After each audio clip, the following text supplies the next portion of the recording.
La ville d'Oran, Ouaharan, en Algérie, est actuellement en pleine effervescence, avec de nombreux projets en cours qui transforment son paysage urbain.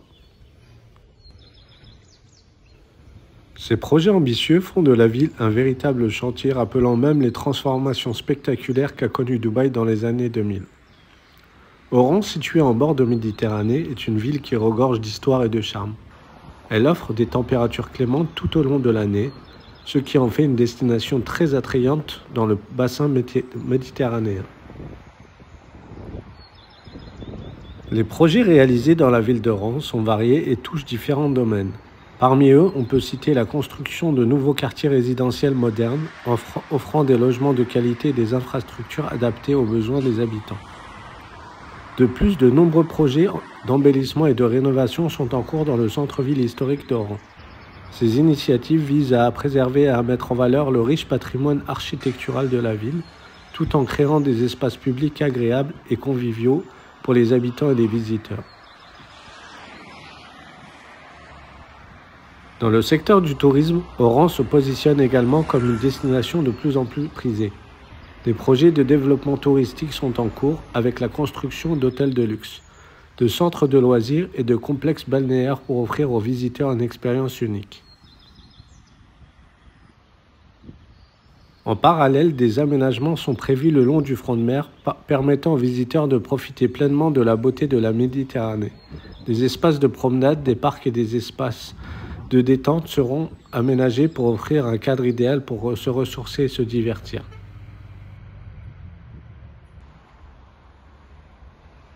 Tous ces projets visent à positionner Oran comme une destination touristique de renom dans le bassin méditerranéen. La ville, avec son mélange unique d'histoire, de culture, de température clémente et de projets de développement, attire l'attention des voyageurs du monde entier à la recherche d'une expérience authentique et enrichissante.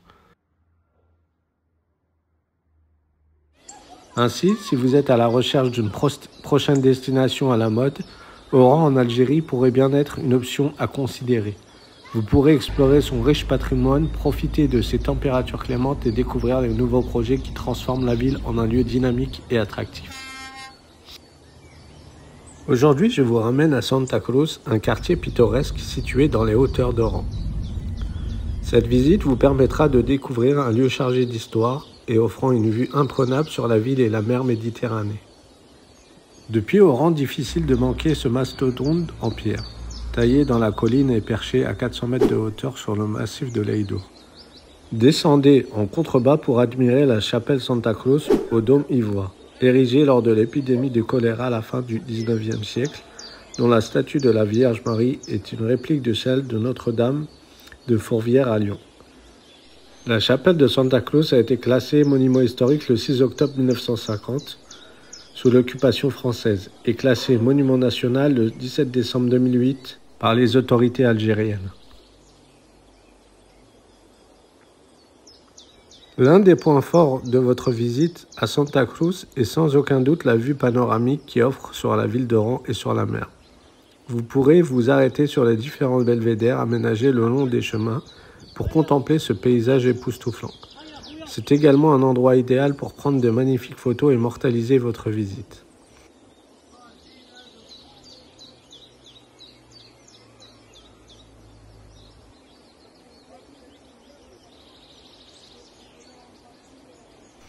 En plus de son aspect visuel, Santa Cruz est également un lieu chargé d'histoire. Vous pourrez découvrir le fort espagnol Santa Cruz, construit entre 1677 et 1604.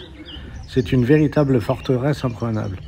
Ces fortifications étaient composées de murs épais et continus, s'étendant sur plus de 2,5 km de circonférence. Des tours imposantes étaient stratégiquement espacées sur ces murs, créant une défense solide. Au centre du fort se trouvait un château central où le gouverneur espagnol établissait son quartier général. Une caractéristique intéressante du fort de Santa Cruz est son système de récupération des eaux de pluie. Il disposait de plusieurs réservoirs, le plus grand ayant une capacité impressionnante de 300 000 litres. Le fort de Santa Cruz à Oran est un lieu chargé d'histoire et de légendes. Selon une histoire populaire, la carantica, un plat typique d'Oran, aurait été inventé dans ce fort par des soldats espagnols. Pendant le siège de la ville, ces soldats manquaient de ressources alimentaires et auraient utilisé le pois chiche restant pour créer ce plat appelé carantica. Le mont Edo, majestueuse montagne qui surplombe la ville d'Oran, est un véritable trésor. Avec son sommet qui s'élève fièrement vers le ciel, il attire les amoureux de la nature et les amateurs de randonnée. La montagne offre une vue panoramique époustouflante sur la baie d'Oran et les environs. Au fur et à mesure que l'on gravit les pentes escarpées du mont Edo, on peut admirer la beauté des paysages qui s'étendent à perte de vue. Les collines verdoyantes, les vallées luxuriantes et les sommets au loin créent un tableau spectaculaire qui ravit les yeux et apaise l'âme. Les sentiers de randonnée qui serpentent à travers la montagne offrent une expérience unique aux visiteurs. Au sommet, on peut se sentir comme sur le toit du monde. La quiétude et le calme règnent en maître, offrant un havre de paix loin de l'agitation de la ville. C'est un endroit idéal pour se ressourcer, méditer et se connecter avec la nature. Les couchers de soleil sur la mer observés depuis les hauteurs du mont sont particulièrement magiques et envoûtants. Le téléphérique est un moyen de transport pratique pour accéder aux hauteurs du mont Djadjo. Il offre une vue panoramique spectaculaire sur la ville d'Oran et la mer Méditerranée. Les cabines du téléphérique permettent aux visiteurs de profiter d'un voyage pittoresque et de contempler la beauté naturelle de la région. Le téléphérique d'Oran est une attraction emblématique de la ville qui offre une expérience unique aux visiteurs. Dès que l'on monte à bord de la cabine du téléphérique, on est transporté dans un voyage suspendu dans les airs. Les câbles se mettent en mouvement et la cabine s'élève doucement, offrant une sensation de légèreté et d'excitation. Alors que l'on gagne en altitude, les toits d'Oran se révèlent peu à peu, dévoilant une vue panoramique à couper le souffle. Le téléphérique offre une perspective unique sur la ville. On peut admirer les rues animées, les bâtiments historiques, les jardins verdoyants et les monuments emblématiques d'Oran. La mer scintillante en toile de fond ajoute une touche de beauté et de sérénité à ce paysage urbain. Nous allons visiter Ros al-Khazar, qui signifiait à l'origine Ras el-Qsar. C'est en 1347 que les premiers fondements de la forteresse furent édifiés. Ainsi, en 1347, ces 3 tours formaient le cœur du château neuf, parfois appelé les donjons rouges. Le reste de la forteresse n'existait pas encore. Ce fut aux Espagnols de le construire plus tard, lorsque le cardinal Jiménez prit Oran le 19 mai 1509. Les Espagnols se limitèrent principalement à la ville d'Oran et n'eurent pas de véritables ambitions coloniales. Leur expédition sur Mostaganem et Tlemcen en 1541, 1552, 1558 et 1701 se soldèrent par de sanglants échecs. L'Espagne voyait simplement en Oran un moyen de sécuriser sa côte. Cependant, cette occupation restreinte ne signifiait pas pour autant une détente pour les Espagnols. Ils renforcèrent rapidement les 3 tours d'origine pour construire le fameux château neuf, situé à l'époque en dehors de la ville et entouré de hauts murs. Au milieu du XVIe siècle, les Espagnols étaient sur la défensive et Oran subissait un blocus à distance ainsi que des assauts sévères. Lors d'opérations d'entretien récemment sur les sites archéologiques, de nouveaux tunnels ont été découverts. Il a été révélé qu'il s'agissait de tunnels datant de l'époque où les Espagnols et les Ottomans étaient présents dans la région. Selon des documents historiques, ces tunnels servaient de réseaux souterrains complexes, se divisant en 5 passages distincts. Chacun de ces tunnels conduisait à différents forts et bastions de la célèbre Casbah d'Oran, située dans le quartier de Sidi el-Houari. Parmi ces bastions se trouvait le fort de San Pedro, symbole de la puissance et de la défense de la région. Cette découverte a suscité un grand intérêt parmi les chercheurs et les passionnés d'histoire. Les tunnels offrent un aperçu fascinant de la vie militaire et des stratégies de défense utilisées à l'époque. Les archéologues s'attellent désormais à l'exploration et à l'étude approfondie de ces tunnels, espérant découvrir davantage de secrets cachés sous la surface de la vieille ville. Cette découverte renforce l'importance historique de la région d'Oran et offre de nouvelles perspectives pour mieux comprendre son passé fascinant.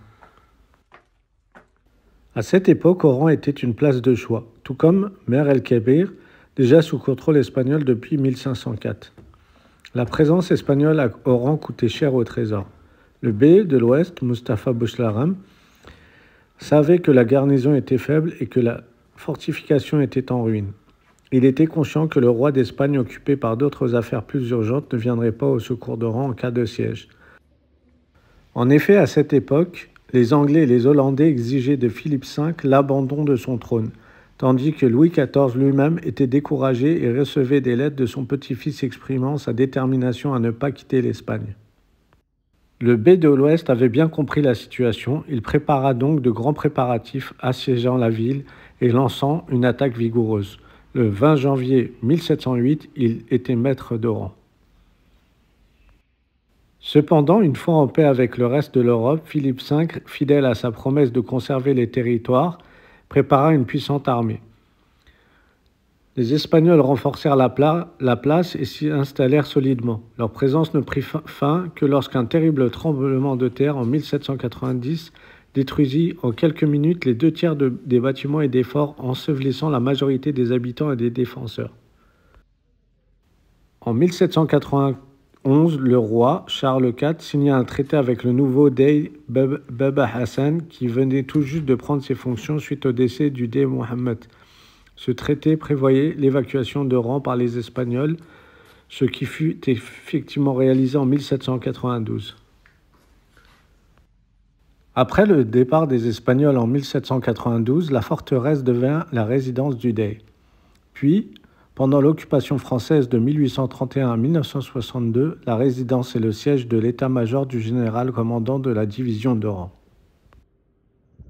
Le palais du bey, situé au quartier de Sidi El-Ouari, est l'un des rares monuments ottomans de la ville d'Oran. Construit par Mohammed ben Othman après sa victoire sur les Espagnols en 1792, ce palais servait à la fois de résidence au bey et de siège administratif. L'emplacement du palais n'a pas été choisi au hasard. Il se trouve sur l'un des rares sites qui ont résisté au terrible séisme qui a dévasté la ville en 1790. Le palais est divisé en 3 parties distinctes, le diwan, la résidence et le pavillon de la favorite. Le diwan, qui occupe la moitié du palais, est caractérisé par ses 12 arcades. La salle principale, ornée de motifs et de calligraphie turque représentant des versets coraniques, présente malheureusement certaines altérations dues à la présence coloniale. Les versets coraniques ont été remplacés par des éloges à Napoléon III, qui sont toujours visibles. Le palais du bey à Oran est un joyau historique qui témoigne de l'importance et de la richesse de la ville. L'importance de la conservation de ce palais réside dans son rôle en tant que témoin de l'histoire de la région. Il incarne l'héritage culturel et architectural de la ville d'Oran. Et sa préservation permet de préserver la mémoire collective et de transmettre ce patrimoine aux générations futures. Le palais du bey est un exemple remarquable de l'architecture avec ses magnifiques arcs, ses jardins luxuriants et ses détails artistiques complexes. Sa conservation permet de préserver ces éléments architecturaux uniques et de les étudier pour mieux comprendre l'histoire de la région. En plus de son importance historique et culturelle, le palais du bey à Oran a également une valeur économique. Il peut être une attraction touristique majeure, attirant des visiteurs du monde entier et contribuant ainsi au développement économique de la région. La conservation du palais du bey nécessite des efforts continus de restauration et d'entretien. Il est essentiel de préserver sa structure d'origine, ses matériaux et ses décorations afin de maintenir son intégrité et son authenticité. En conclusion, la conservation du palais du bey à Oran revêt une grande importance en tant que préservation de l'histoire, de la culture et du patrimoine de la région. C'est un devoir de préserver ce joyau architectural pour les générations présentes et futures, afin qu'elles puissent continuer à apprécier et à apprendre de ce précieux héritage.